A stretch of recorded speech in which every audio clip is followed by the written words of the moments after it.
Hi, my name's Isaac Shutt. I'm an estate planning attorney. I'm licensed to practice law both in Texas and in Wyoming. And in this video, I will talk about irrevocable life insurance trusts.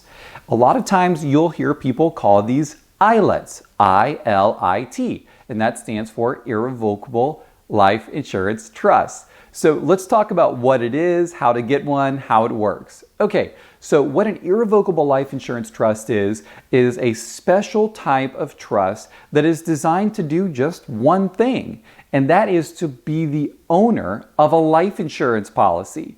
You know, there's all kinds of trusts. I can create a trust to give your cat your house. I can create a trust to benefit a minor or to benefit a special needs person.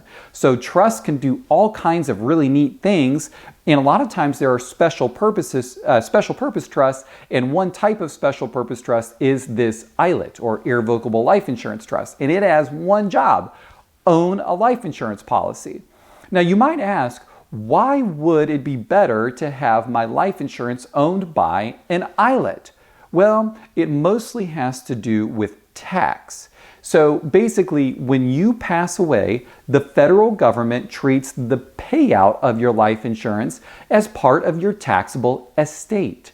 So what that means is, if you have some really large policy, like a $5 million policy or things like that, and your estate is going to be taxed, that $5 million is counting against the exemption that you have. So the exemption when you pass away is the set amount that you can give away when you pass away without the estate tax being started. And the estate tax is a whopping 40%. So let's say in a particular example, the federal government has set the estate tax exemption at $5 million. Let's say you own a house and a car and things like that worth $1 million. And let's say you have that life insurance policy outside of a trust worth $5 million payout. When you pass away in that scenario, the federal government would say your estate was valued at $6 million and you're $1 million over your estate tax exemption amount. And that $1 million overage will be taxed at a whopping 40%.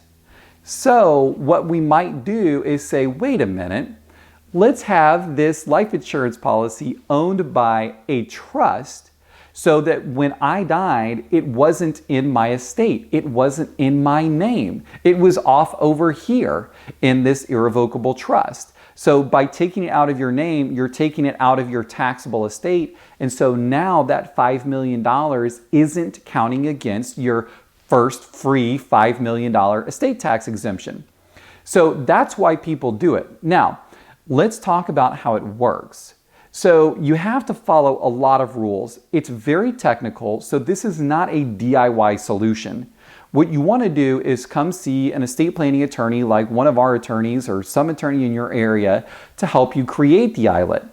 Now, basically what we do is we set up a trust document that kind of sets out some rules, and then we will transfer the ownership of that life insurance policy into the trust, which usually your agent will help you with that. Now from there, you basically don't want to be the trustee or anything like that of the trust, so you need to have somebody else that you trust to be the trustee of this trust. A lot of times it's a sibling of yours or some other trusted relative, but you need to have a trustee person that you really trust to follow your instructions. Now, from there, after the life insurance policy is in the trust, the trust will actually be in charge of paying the life insurance premiums. So let's say you have an annual premium of $10,000. Well, what you will do is make a gift to the trust account, and then the trustee, whom you trust very much, will use that $10,000 to pay the life insurance premium.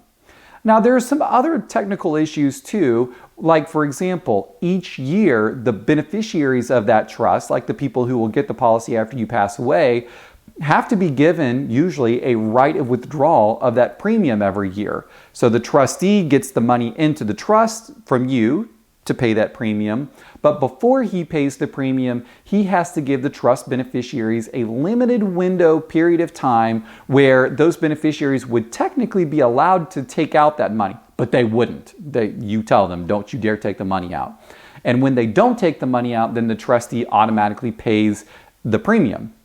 So the moral of me telling you that is just that the document itself has to be set up correctly. The trust has to own the policy. You have to have some third-party trustee, and that trustee has to follow some rules. Now, I've made that sound a little complicated, but I promise you it's not. Especially after it's set up, it kind of runs itself. So I'd like to just recap this again. An irrevocable life insurance trust sometimes goes by the acronym ILIT. The way it works is that your trust, or the ILIT, becomes the owner of that policy, which removes it, hopefully, from your taxable estate when you pass away, so that then the payout from that policy after your death is not taxed. Now, to make this work, you should probably see an attorney to make sure that the trust document is established correctly and that all the rules are correctly followed. They are incredibly popular. Our clients love ILITs. If they are a fan of life insurance, the ILIT is a great way to go. So again, my name is Isaac Shutt. I'm an estate planning attorney. I'm licensed to practice law both in Texas and in Wyoming. I hope you found this video helpful. And if you have any other questions, we'd love to hear from you. Reach us at the contact information below.